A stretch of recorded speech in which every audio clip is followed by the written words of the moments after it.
Okay, on today's episode of the Investing City podcast, super excited to have Jonah Lupton. So thanks for being here, Jonah. Thanks for having me, man. I appreciate it. Yeah, no problem. So first, I just want to start with a little bit of background. How did you first get interested in investing, and just tell us a little bit about how you got to where you are today? So I actually went off to college as a pre-med major and went off to UNH, did the first year of, the core science classes, biology, chemistry, all the stuff you do in high school, just a little bit harder. And then, and I didn't love it. It was just a lot of studying, which I guess I didn't truly appreciate before I got there. And then as soon as I got to organic chemistry, that's when I basically decided I didn't want to be a doctor anymore, because this was the amount of studying that I had to do it was ruining the college experience. And I know you're there to learn, but you're also there to make friends and have some fun. And being a pre-med major didn't exactly line up. So I actually took a semester off from UNH, went to a community college to try to figure out what I wanted to do. My father had been in the investment business for 25 or 30 years at that point, and I'd always enjoyed talking to him about stocks and the economy and whatnot. So I sort of did a mini internship with him one summer and, got a feel for the business, and then decided that's what I wanted to do. So I transferred to a different college, Salve Regina, as a finance and business management major, finished top of my class there. And then I got a job at Morgan Stanley, which is where my father was. So I kind of teamed up with my father. This was back in 2002. So I was 22 years old, didn't really know much about the markets, probably knew more than most 22-year-olds just from what I'd learned from him. But still, I was, very rough around the edges. And when you start in the business, back then, and you don't have a network of, friends and family or rich, former colleagues or anything you can tap into to try to generate clients, you're literally dialing for dollars. So you walk in, after you get licensed, you get your own little cubicle, and they give you a phone book and a phone, and they tell you just to start calling everybody you can, literally out of the phone book. This is before the do not call list. So that's what I did 8 hours a day, 300, 400 calls a day, with my little flashcards, making notes on people and try to get them to open up about their financial situation and, their investment account and who's managing it and how they're doing it. It's brutal. It really is a brutal way to build a business, but that's the only way to do it. And then, a few years goes by, you build up some clients, and then you're obviously managing clients. And I did that for a few years at Morgan Stanley, then Smith Barney. Then I ran a couple teams up in Boston for some trust companies. And then in 2011, I just decided to leave the business. I was kind of, after the financial crisis, I was just done with Wall Street. I was done with all the crooks in the mortgage business and, all these clowns on Wall Street and the investment banks that basically took down the markets, with their shitty, subprime collateralized crap and, the rating agencies. For anyone that didn't, wasn't in the business back then, they may not know what I'm talking about, but there was a lot of dirty stuff happening and a lot of people getting rich off that dirty stuff. And I just it just ruined my, I don't know. I needed a break from the industry. And this is when, tech and startups were getting very hot. So I thought that I could jump into the tech world and, become a successful entrepreneur, doing some app or social media site. So I created an incubator in 2012, brought in a dev team, and we were kind of building our own apps and websites, sort of the spray and pray approach where, you take a couple $100,000, you start 5 companies, you give each of those companies 40K and see what happens.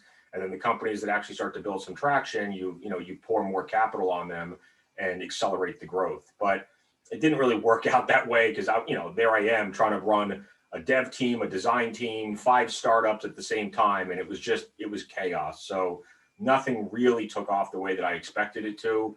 And then fast forward to 2015, or maybe 2016, when I had the idea for SoundGuard, which was to create a soundproofing paint for walls that we could then sell to hotels and apartment complexes. So I did that for 4 or 5 years, raised some capital, about $600,000 or $700,000 from investors. I put in some of my own cash, of course. The business was starting to finally grow, building the team. We had probably $2 or $3 million of projects lined up for 2020. and then the pandemic hit and basically wiped it all out. So, back in last April, May, June, I was dealing with some serious depression as I watched my company that I spent 5 years slaving over basically disappear in the blink of an eye because of a virus. So it took me a few months to kind of grasp, deal with that from like an emotional standpoint. And then, I started gravitated back to what I knew, which was investing and stock research. So I started, building up my own portfolio, managing my own stocks, and then sharing it on Twitter. And then I found FinTwit, and that was kind of an eye-opening community to get involved with, sort of saved my life in a couple ways. And then just got really transparent, started publishing a Substack newsletter, opened up a StockTwits room. If anyone goes to my Twitter account, you can see my portfolio. It's in a Google sheet. It's pinned to my account. So I update it every day. So everyone actually knows what I own and my actual position sizes.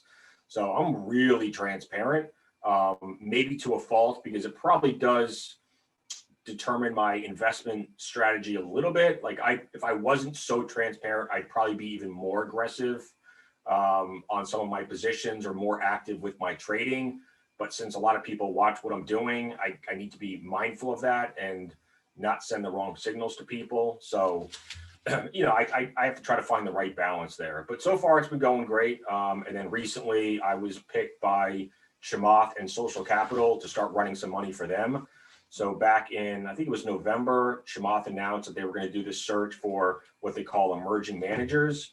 And they were going to pick 10 or 11 people, I think give them about $5 million each to start with. So like a total pool of 50 million. And then, over time, obviously, if things were going well in their particular fund, they could expect to, see an increase in cash coming in. And then the idea being that, gives you a platform to start establishing a track record and learn how to manage institutional money, larger position sizing, getting in and out of positions, which is, the more money you have, the more difficult it gets. I mean, when you're running your own portfolio, you don't have to worry about moving stocks. And since I'm now focused on smaller companies, getting in and out of positions is something I have to put more, time and thought into. But at the end of the day, like I'm still a long-term investor. I'm buying, I'm putting a lot of research into my positions. And if I'm going to do that, I'm not looking to flip them. Yeah, and sometimes it comes back to haunt you. You say you're a long-term investor, you get into a stock at 12, the next week it's trading at 24. And it's like, what do? I just made 100% in a week. I still like the stock long-term, but I also didn't expect to see 100% return in a week, right? And if I was running my own portfolio privately, I probably would have sold it up 100%. But since, so many people are watching what I'm doing, I don't want to look overactive in that sense. And then also, if I'm going to be running an institutional fund someday, maybe an ETF, I need to show people that I can manage risk and handle, 30, 40 positions at a time, not just run a concentrated portfolio. So, the last 6 months has taught me a lot. And then I expect to learn even more as I'm running money for Chamath and then these other emerging managers. Hopefully we can all learn from each other because I think we all bring a different background and strategy to the table. Yeah, thanks for sharing that. I really appreciate it.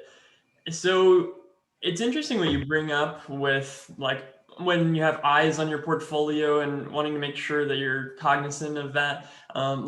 So if you had your ideal portfolio, just tell us a little bit about the style and how exactly you would invest and really try to maximize your returns. So last year, 2020 was a year to invest in, I think, themes, themes more than anything. And then, if you look back on the year, the best strategy was to buy the riskiest stocks that you could, that got absolutely hammered in March and April and then saw the biggest bounces. Neo, Penn Gaming, these stocks got down into like $2, $3 a share. And now they're up 10x, 20x, 30x. So, that would have been the way to play it. But, just on my, based on my experience, typically when stocks get below $5, like you have to worry about the longevity of the company and can they actually stay in business, and do they have a balance sheet that can, withstand a significant pandemic. So those are all the things that scared me, and that's why I didn't jump into a lot of those low price stocks. But 2020 was all about themes, e-commerce, digital payments, online gaming, And then as we we got into the later half of the year, as it looked like the, Democrats might take the White House, then you start to see the rotation into, EV and cannabis and infrastructure. So that's sort of how I played 2020. As we got into the fourth quarter, I started transitioning out of the hot names from 2020. Sold off a lot of my cloud stocks, got out of Zoom, got out of Peloton, etc. Got into a lot of the EV and cannabis companies, including some of these new SPACs. So I love SPACs. I mean, we can talk about those. So I look at SPACs differently than some. Yes, there is some risk there because they're not going through the traditional Wall Street underwriting process, presentations to the analysts and the big mutual fund companies hoping to raise money from them. Instead, they just have to get a group of the SPAC sponsors to basically do their own due diligence, put together a presentation. But I look at SPACs as a way for retail investors to now participate as the kind of the late stage of VC money. So the companies that we see coming public right now at, a $1, $2, $3 billion market cap or enterprise value, these companies used to stay public 4, 5, 6 years longer and then go raise, the D round, the E round, the F round. And then by the time we see them as a public company, it's a 15, 20, $30 billion market cap. I mean, look at Roblox did. Roblox just postponed their IPO because they were talking about doing one at like 10 to 15. And then they decided to raise more money at like 30 or 35 billion. Airbnb came public at 80, 90, 100 billion. So I love the SPACs, giving retail investors a chance to kind of jump in early while these companies are still in hyper growth mode. Now, obviously that means more risk, that means less revenue, that means no profits, but you kind of get a chance to get in, in the second or third inning rather than the seventh or eighth inning. And then that sort of fits into my strategy overall. So last year was really for me about thematic investing. Now it's still about themes. I mean, there are certain themes and sectors that I gravitate to, but for me, it's also about market cap and size. And, as I'm running my personal account, as I'm running the fund for social capital, as I'm hopefully going to be running this ETF at some point later this year, I'm really focused on small and mid cap stocks under 10 billion market cap, with significant growth or strong fundamentals. Like I said, I mean, if a company's growing at 100% a year, they're probably not profitable because that's just not their focus. They're focused on growth and market share, but I understand that. And I'm focused on companies that I think can 5X over the next 5 years. So and this is why I sold DocuSign last week. So as much as I love DocuSign and I use their product every single week when I'm sending documents to people, tremendous value, they're now a $43 billion company. I don't think DocuSign is going to be a $200 billion company in 5 years. The same reason I sold CrowdStrike. CrowdStrike is still best in class for cybersecurity. However, they're a $48 billion company, and I don't see them as a $250 billion company in 5 years. So if the companies no longer kind of fit that thesis, then I just have to let them go. And hopefully I can find a similar company, with a smaller market cap, but that's tough too. And that's what I'm kind of struggling with right now is I want to be in cybersecurity, but I can't find any stocks under 10 billion that have the same strong fundamentals as CrowdStrike. So right now I'm not in cybersecurity. And I've looked at, Rapid9, and I've looked at, I think it's Tenable, TENB, but they're growing at 20% versus CrowdStrike that's growing at 45 or 50. And I really try to stay over 30%, which gives me a better shot at hitting that 5X in 5 years, which is a 38% CAGR. So I try to be in that 35 to 40% revenue growth range, because if you don't see any multiple expansion, then at least you have a very good shot of hitting that number.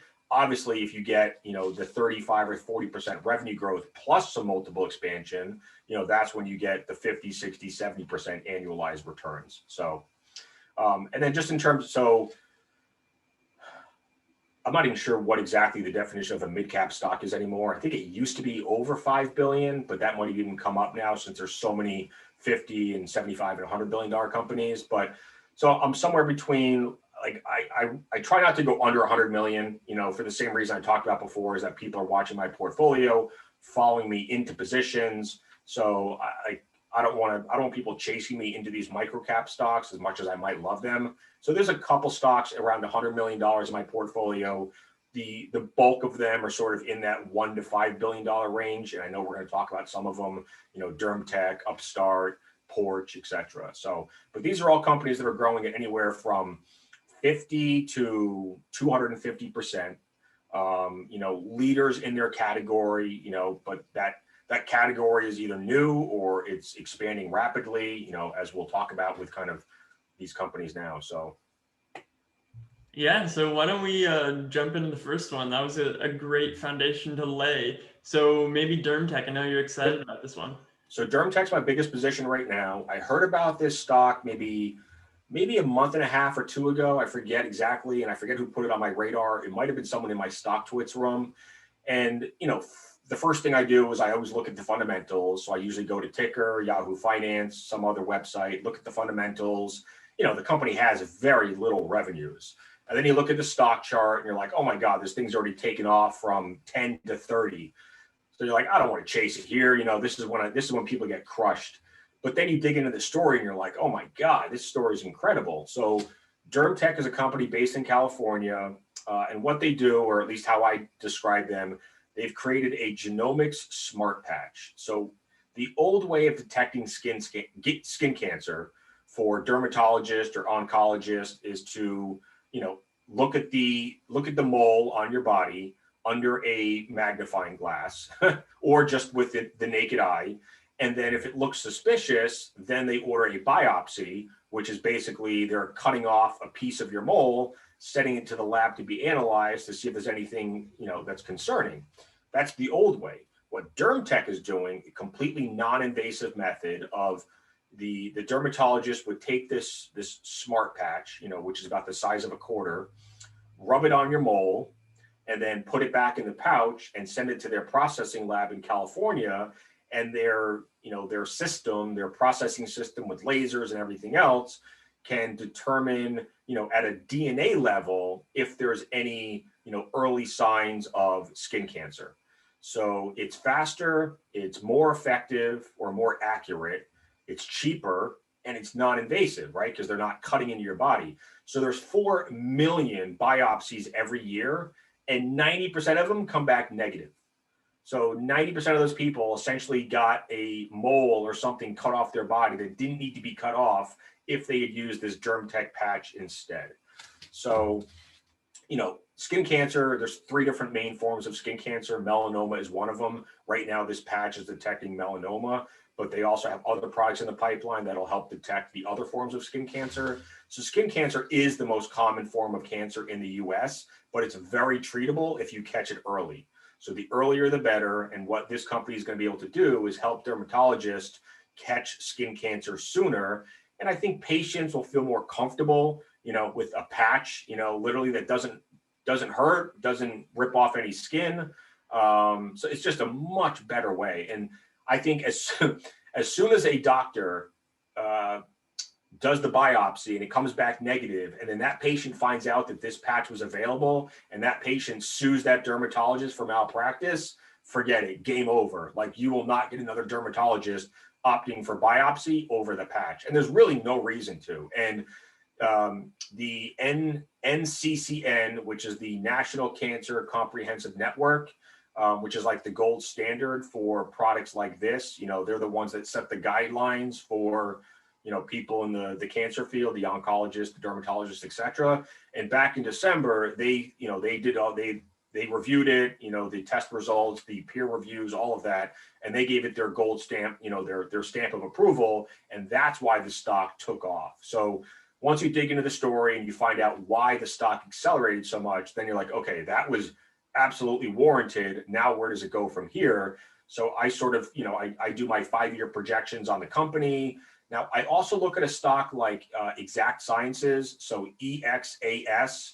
Now, they're in the colon cancer space, but they're similar enough where you can draw some comparisons. And if you look at the revenue growth for Exact Sciences and the stock charts, I mean, it's insane. The stock's up 20x over the last 5 years. and the revenue growth over the last 5 years, I believe, was around a 200% CAGR, maybe a little bit lower. And I think Durham Tech could absolutely do that, right? If you look at the total addressable market as those 4 million biopsies, and that doesn't even include like some of the other products in the pipeline, but even if they converted just half of those biopsies to the patch first, I mean, you're looking at, I think, $700 or $800 million in revenue. So that's sort of where I see the company going over the next 5 or 6 years. So last year they did 6 million in revenue, which is obviously nothing. This year the estimates were 12 million.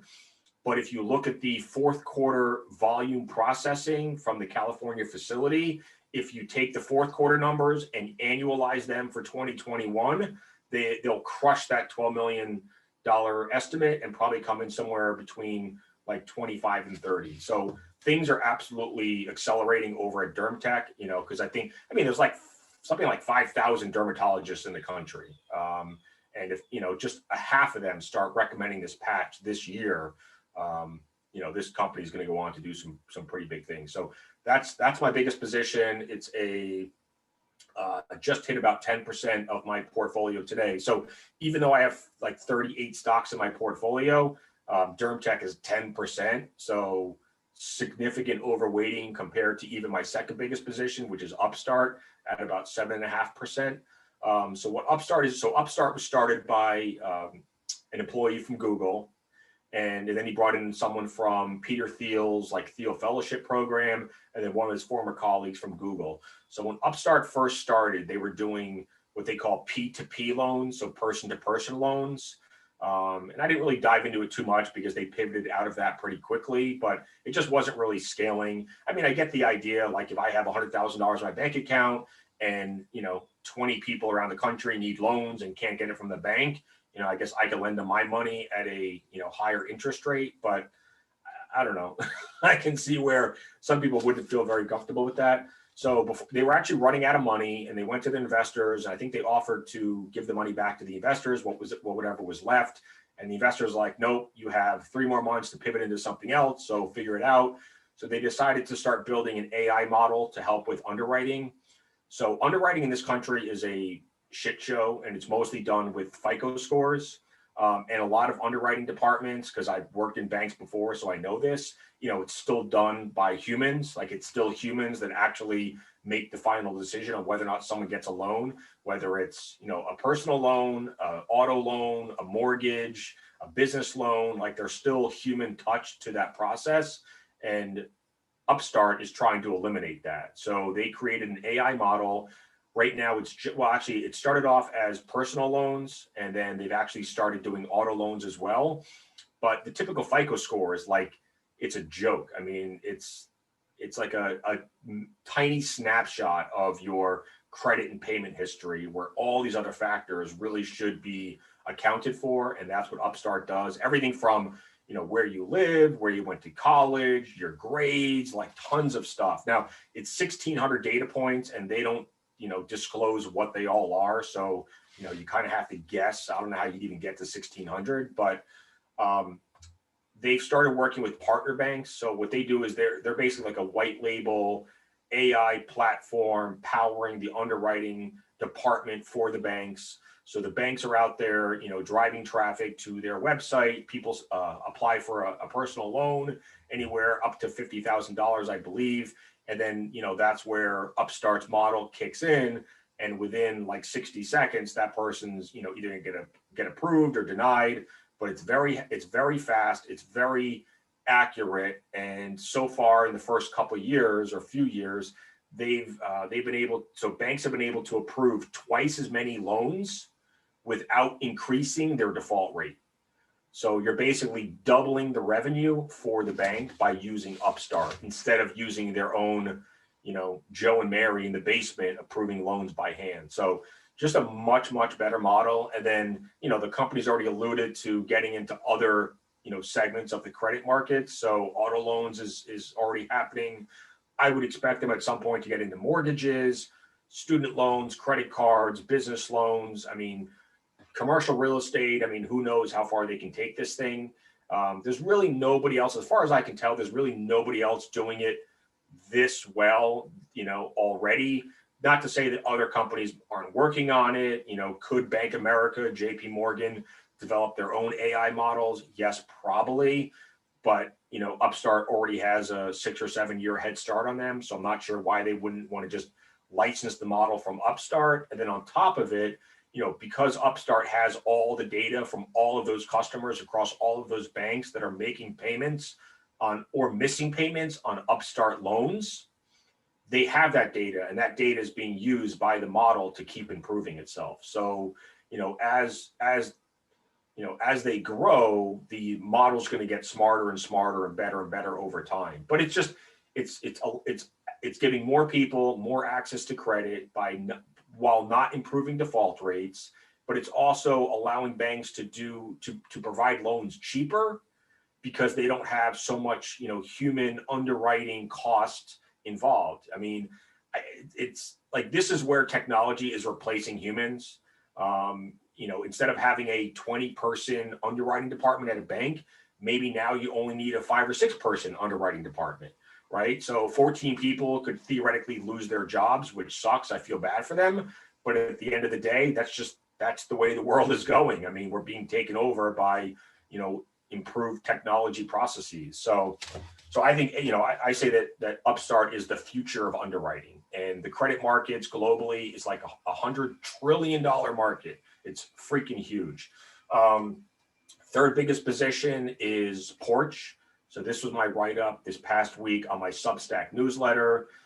So Porch is interesting. So I've been looking for a small cap way to play the real estate space and sort of the boom of people moving out of cities into suburbs.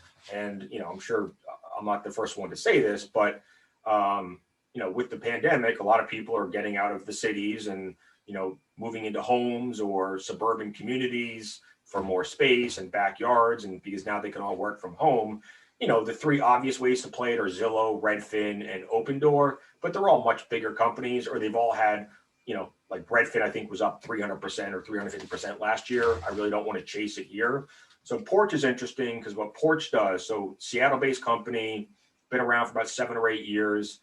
Technically, it's called Porch Group because it's like 7 or 8 different brands and companies underneath, one of which is Porch.com.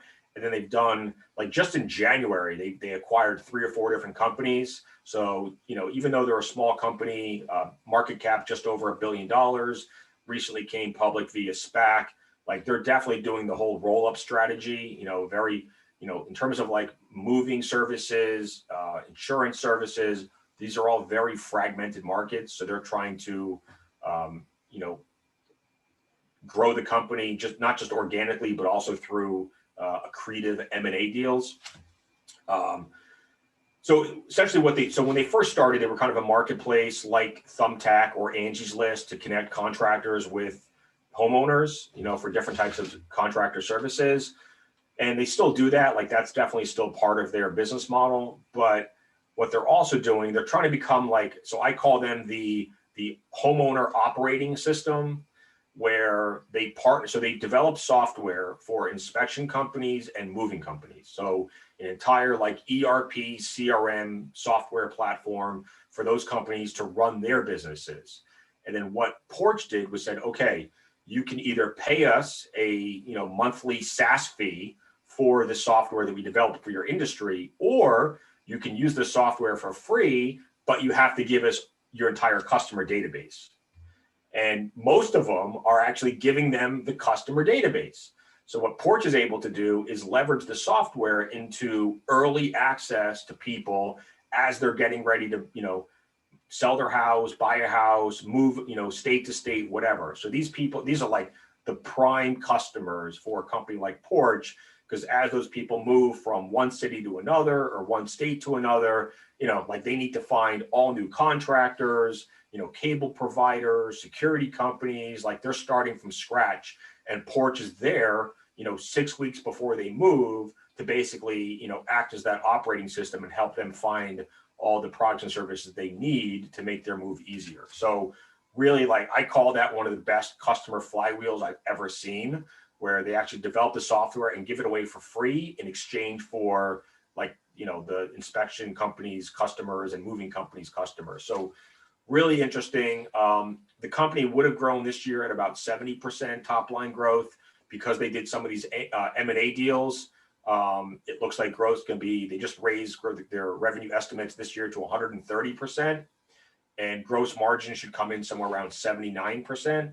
So, whether you're talking organic growth or growth through, M&A, 130% top line growth with 79% gross margins and $1 billion market cap is a pretty interesting story to me. So, and I don't think this real estate boom is moving anytime soon. I think, it's going to, with interest rates this low and people wanting to get out of the cities because they don't have to work in the cities as much anymore.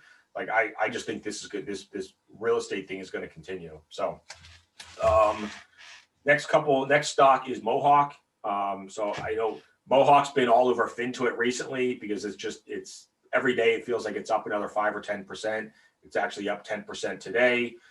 There are a couple ways to explain them, I guess. So I call them like an AI-powered consumer products company, consumer goods company, but they're also doing a lot of M&A as well, accretive M&A deals. They did one yesterday for an essential oils company. They paid like 3.5 times EBITDA or EBIT.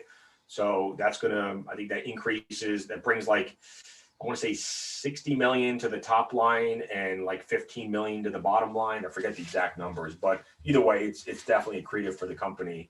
But what they do is, so they use the APIs from Amazon and I believe Walmart Marketplace to determine where the big trends are, where searches are happening, but what categories are being, where there's a pickup in searches for a particular category, but the products in that category are not meeting the customer's needs.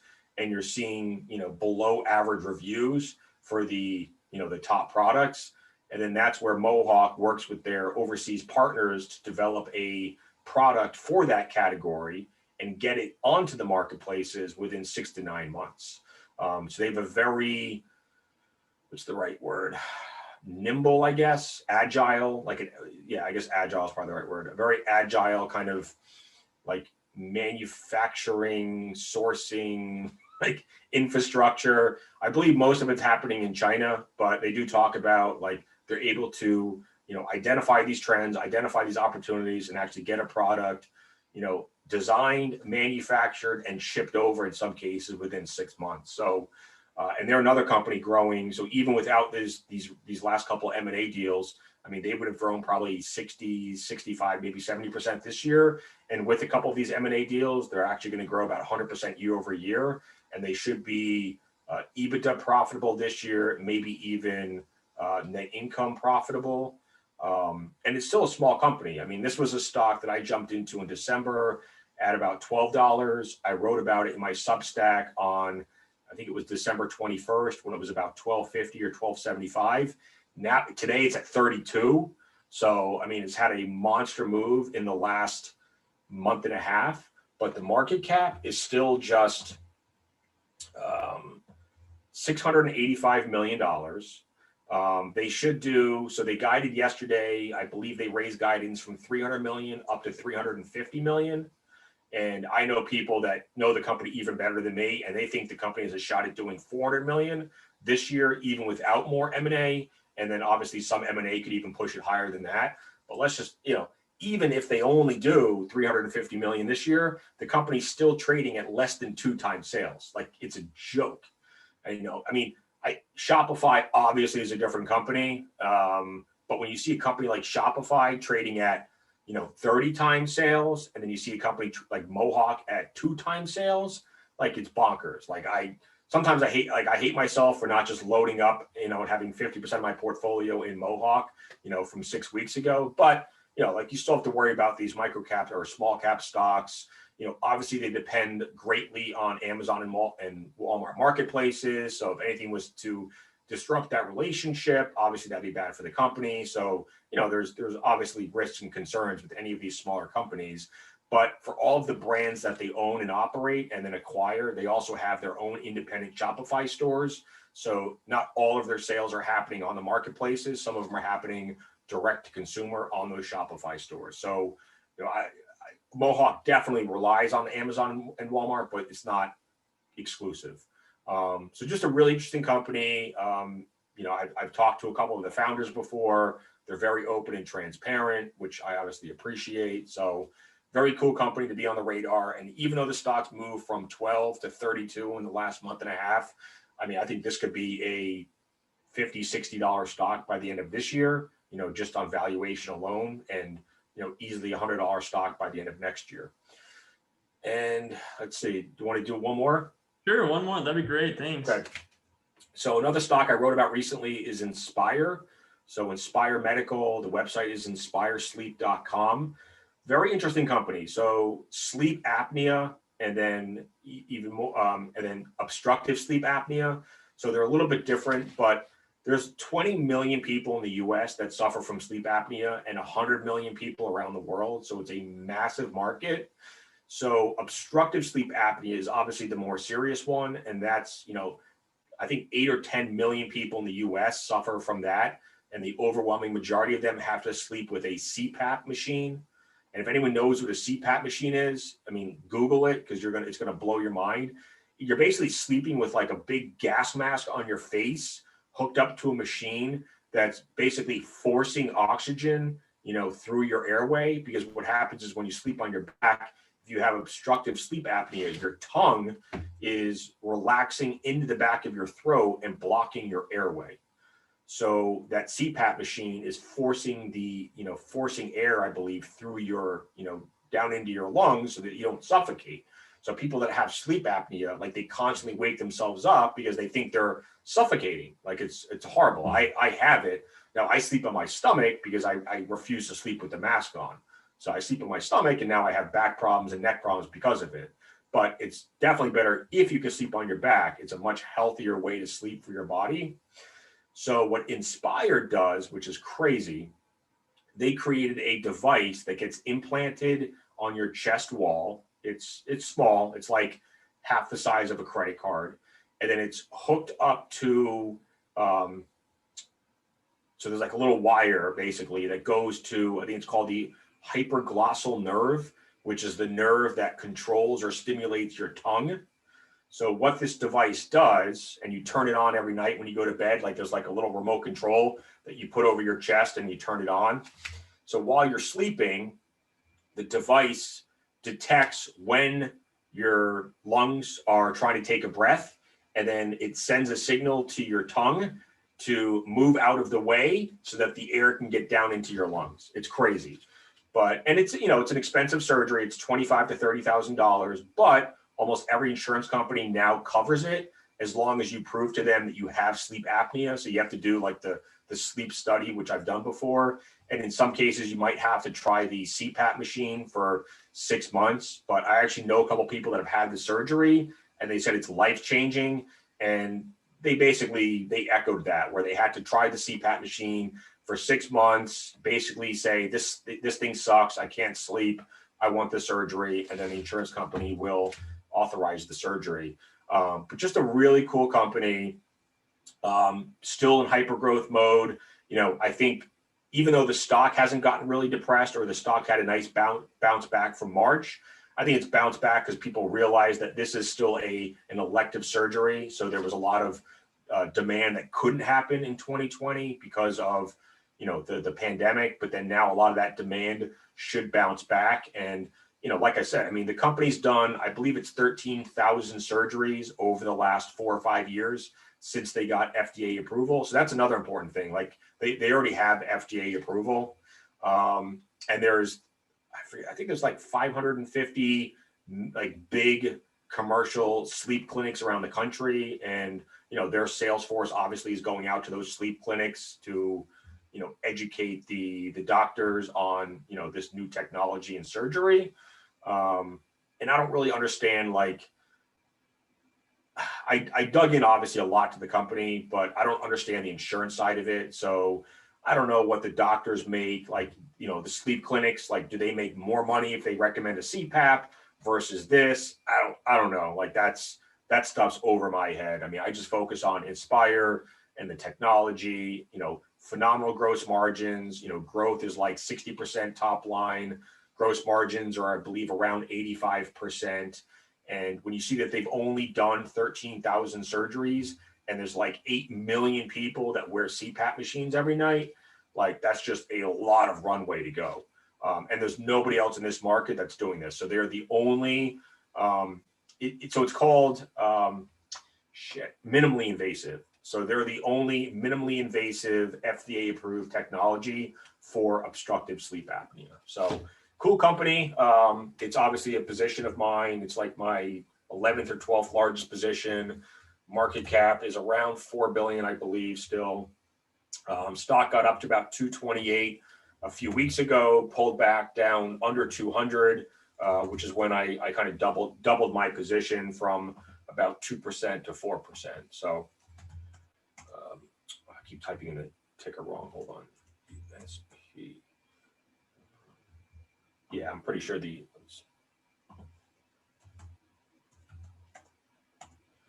okay, market cap's 5.7 billion. So, but it's still under that 10 billion that I try to stay under. Now, I mean, even though I'm focused on companies under 10 billion, like these are companies that I plan to own for the next 3 to 5 years. So, even if let's say Inspire doubled over the next 3 years from, 6 billion to 12 billion, I would most likely still hold on to it as long as the fundamentals, kind of met my requirements, which is at least 30-40% top line. So I really have no interest in touching any company that's under 30 to 40% top line growth, unless, the estimates are below that. But I believe that they're going to beat the estimates and then fall in that 30 to 40%. So that's kind of how I do it. Gotcha. Yeah, thank you so much for sharing all those ideas. Some really, kind of under the radar companies that probably not a lot of people have heard, maybe outside of FinTwit. And so I really appreciate you being generous with that. So just a few more questions. So you've laid out kind of your philosophy very well, but talk a little bit about portfolio management rules. How do you start a position size? When do you add and take away? So, I mean, right now I have 38 positions, which is a lot. Last year I was trying to stay under 20 or 25 positions, but I was also investing in larger companies, Square, C Limited, Teladoc, CrowdStrike, Tesla, Facebook. So, those companies are, I mean, there's, 20, 30, 40 analysts on each one. Everyone has a pretty rough idea of where the estimates are going to come in. So you don't get any big surprises. So you don't get, massive drawdowns in most cases. So it's easier to kind of know your downside when you're investing in those types of companies. Although, Fastly got hammered at one point last year when they lost Teladoc. And, just from my background, I mean, when you're investing in companies that are trading at 30, 40, 50 time multiples, there's no room for error. I mean, if they miss on a quarterly number, that stock's going to get hammered because now that valuation, that extreme multiple is no longer justifiable. So that's been, my strategy for the last month or two is to start getting out of those higher multiple names that did so well last year. Fiverr, Peloton, where the valuations are definitely a little stretched. And I just feel like those companies could trade sideways for a while as the fundamentals catch up to the valuation, or the valuation comes down to the fundamentals. So either way, I just feel like there's better opportunities in the market. So for instance, like a couple weeks ago or a few weeks ago, I sold my Twilio and got into bandwidth. So Twilio is obviously a great company, growing at 35%, CPaaS platform. They bought Segment, they bought SendGrid. I mean, they're doing a lot of great things. It's also a $60 billion company trading at 24 times sales. Bandwidth is also a CPaaS company, owns their own tier 1 network. They were trading at 8 times sales with the same growth. So it's like, why do I want to own a $60 billion company at 24 times sales with 35% growth when I can own a similar company at a $3 billion market cap with 35% growth at 8 times sales? So, that's where I think some of these smaller companies don't get enough attention or love, even though they have some really strong fundamentals. And like some of the larger companies in their space are trading at extreme valuations, compared to theirs. And I just think that has to change. So I think some of these smaller companies are going to go on some really nice runs over the next 6 to 12 months and, start to catch up to those bigger valuations, those bigger multiples. In terms of position sizing, so typically I'll do 2 to 3 hours of due diligence on a company in order to start a position. Normally, I'm going to start it at 1 to 2%. So yesterday, I started a position in App Harvest. So it's a recent SPAC company. Valuation's definitely a little stretched, but I think the story's really, really interesting. I mean, it's basically an indoor vertical farming company that's like insanely efficient versus like regular farming outside, where you have, unpredictable temperatures, unpredictable weather, lots of lost yield, I believe they call it, versus the controllable indoor, temperatures and everything. So you just get a much, much higher yield out of a company like App Harvest. So, just like I think Upstart is the future of underwriting, App Harvest might be the future of farming. Like it's still very early for them, but this is the kind of company that's going to grow at 100% a year for the next few years. So I would rather get in early than late, and that's where ARK Investments. I love them. They've crushed it. Incredible track record. Kathy's amazing. The team's amazing. I own their ARKG, their genomics ETF, but they're now managing like 60 or 70 billion dollars. And I wouldn't be surprised if they hit $100 billion by the end of this year. That is a ton of money to manage. And when you're managing $100 billion, you can't invest in billion-dollar companies anymore, because you own it would be such a tiny, tiny piece of your fund that it just wouldn't, it's not even worth them doing the homework and the due diligence if a position is going to be that meaningless in their portfolio. Like the only reason they'd add a billion or $2 billion company to one of those ETFs is just window dressing. It's not going to move the needle. It's not going to enhance performance at all. And it'd be very hard for them to get in and out of those positions without moving the stocks. So you've already seen ARK focus or, gravitate now towards the larger companies. When you see their activity coming out every day at 6 o'clock in that email, it's a lot of the bigger stocks. It's Google, it's Apple. I think, they're buying Tesla again. I think they actually started buying Roku again after selling it a couple weeks ago. So like those are the names, Alibaba, those are the names that they're focused on. I want to focus on those smaller companies. I want to focus on what I call the emerging disruptors, these $1, $2, $3 billion companies that are not on the radar yet, where FinTwit's not really talking about them. The analysts aren't covering them. The big Wall Street funds haven't jumped in yet. And we have a chance to get into these hyper growth companies early on before the big boys do. And then, as they jump in, as these companies start to get some coverage, buy ratings, the price starts to move, we're the ones that got in early and we get to benefit from that. So, it just depends. Like, so App Harvest, yesterday I jumped in around 40 and then the stock pulled back to 35. So I doubled it, and then this morning it pulled back to 34. So I increased it a little bit. So now my cost basis is like 36. But I mean, this is the kind of stock, like I'm not trying to flip this stock. I'm not trying to sell it next month, for a 50% gain. This is the kind of stock that I would rather hold for the next 2 or 3 years and just buy on the dips, and that's why when we have these big red days, I sort of applaud because it gives me a chance to jump into some of my favorite companies at cheaper prices. Like I hate buying stocks on green days. I would much prefer to buy stocks or add to my positions on big down days. Like way more easier for me. I hate chasing stocks. But if you're a long-term investor and you have a 3, 4, 5 year time horizon, like I will with my ETF or even my personal account, like Mohawk, I mean, I'm probably not going to add any Mohawk today at 32, but I added to Mohawk yesterday at 25. It started out in the morning, I think at 26 or 27, pulled back to 24 or 25 around just before lunchtime. I added to the position because I think this is a $100 stock by the end of next year. So like, I don't want to wait. Sometimes you just can't wait for a big pullback. I mean, I do a lot of technical analysis, especially with the Bollinger Bands. And I do sometimes trim when stocks, just rip too fast and start to poke through the Bollinger Bands. And so sometimes you might just get a 5 or 6% pullback, and that's it. And that's all you're going to get. You're not going to get a 25 or 30% pullback to add. So, sometimes you can't wait for the perfect price or the perfect setup. You'll end up missing too many stocks that way. Interesting. So, I mean, I like that you bring up technical analysis. I feel like it's pretty rare for somebody to steep themselves in fundamental and technical. So I'd just like you to talk about that just a little bit. So I was never a big technical guy. I got into it more probably 6 months ago, especially with TrendSpider. So, in full disclosure, TrendSpider is a sponsor of my stock contest. But the reason I wanted them to be a sponsor is because I am a big fan of their software.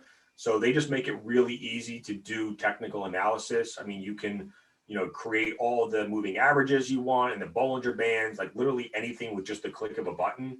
So I use technical analysis normally to either help me find the right entry point. So for instance, like Futu, like I got into Futu in mid-December it was like 50. So the stock had just gone on a big run. I bought it pretty close to the top around 50 or 52, thinking it was just going to keep running higher because I did think it could be a $100 stock this year. And I didn't know if it was going to pull back. So I started like a 2% position. And then it started to pull back and it looked like it was going to bounce off the 20-day. And I think it did bounce off the 20. So that's when I added again. And then we got a false breakout. So it started falling and then it broke through the 20. And then it like, oh my God, it's going to come down to the 50. So it was like another 10, 15% pullback down to the 50. But once it got down to the 50, I felt at that point that could be a really good support. So that's when I actually put it into my newsletter as well, because I felt like it was just, that's where the stock was going to start to bounce. So I doubled or tripled my position right around the 50-day moving average. And that's when it went into absolute launch mode. And it hasn't stopped since because it's like $130 stock today. So massive, massive run. So I think those are times where the moving averages and the technicals can really help you determine when to add to a position or double down on a position if you think it's going to find some support at one of those moving averages, whether it's the 10, the 20, the 50, etc. And then the Bollinger Bands. So that's when I usually am trimming a position. Now, I don't always do it. It depends, how recently I got into it, how much cash I have in my account, how far has it run off of the 10-day, how far, which of the Bollinger Bands is it poking through? So I use 3. I use the 2 standard deviations off the 20, 2.5 standard deviations off the 20, and 3 standard deviations off the 20. So I get alerted on each one. So normally if it's poking through the 2 standard deviation, like I'll just keep an eye on it. If it starts to poke through the 2.5 or the 3, that's when I might start to trim. And if it like really shoots through the 3, then I'll definitely start to trim back that position, 10, 15, 20%, assuming that at some point it's probably going to pull back down to the 10-day, and then I can re-add those shares.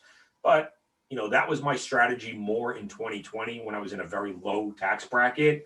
So I didn't really care how much trading I was doing and how much capital gains I was creating for myself because I was going to be in a very low tax bracket. It wouldn't really matter one way or the other. But this year, my income will be back to normal. So I'll be in a higher tax bracket. So I'm a little bit more cautious about being super aggressive with the trimming, only to, because I really I hate paying taxes. But at the same time, like you do have to be, mindful that sometimes these stocks just get way over too heated. Like so 2 days ago, I regret not selling all of my HIMs. So I bought HIMs about a month ago at 15. It pulled back to 12. I doubled the position at 12. And then ARK Investment started buying HIMs. And then the stock was up like 30% the next day, 30% the day after, and it was up 75% in 4 days. I should have sold it, right? Because nobody expects to make 75% on a position in 4 days. And I bet 90% of the time after that happens, you get a pullback. And of course we did, right? HIMS topped out at 25 a couple of days ago. I didn't sell any, and now it's trading at about 20. So like that's, in hindsight, I probably should have sold it at 25. But of course, you just never know if it's going to pull back, when, how far, and is it worth paying the taxes on all of that if I still like the company long term. So that's kind of where I convinced myself, okay, this is a position I plan on holding for the next 3 years. So why try to pick the perfect entry or pick the perfect exit and then pick the perfect entry, risk getting it wrong, and then I'm paying all these taxes for no reason. Yeah, exactly. No, I think that that encompasses a lot of the different aspects. Portfolio management is really tough. So I don't want to take up too much more of your time, but my ending question is, do you have any daily habits that have really contributed to your success? Ooh. So I used to say going to the gym every day, kind of a good way to get out my frustration and clear my mind. Although recently I've been spending so much time, on my portfolio and doing research that I haven't been getting to the gym as much as I would like. I mean, I used to go 7 days a week, 2 hours a day, very, very loyal. And recently it's been more like 4 or 5 days a week, an hour and a half a day. So yeah, I need to do a better job of getting back into that habit and making it a 6 day a week thing. It's also kind of hard in the wintertime. It gets dark early. The markets close at 4 and then it's dark by 4:30. And if you don't get right to the gym, it's kind of harder to motivate yourself once it's dark and cold. So I think as we get into the, end of the winter and it's a little bit lighter out and, I'm on Cape Cod right now. So it's like 35 degrees outside. And I ride my bike to the gym. So I didn't have a car in Boston when the pandemic. So I was living in Boston when the pandemic started. And then I came down to my parents' house on the Cape thinking this would just be a 2 week, hiatus from the city. And then I would get back to the city, run my company and everything would be back to normal.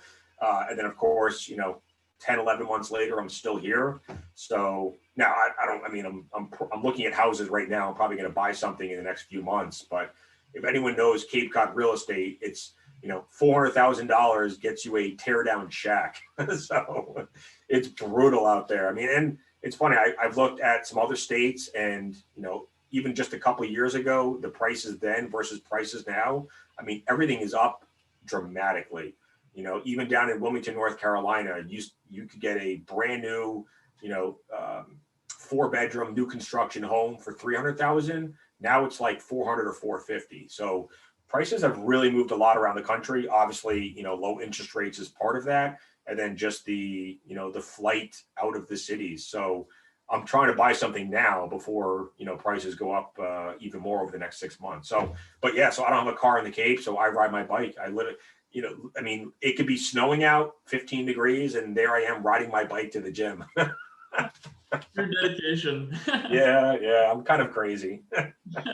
Yeah, well, thank you so much for your time, Jonah. It's been a real treat. Appreciate it. Thank you, man. Anytime. Talk to you soon.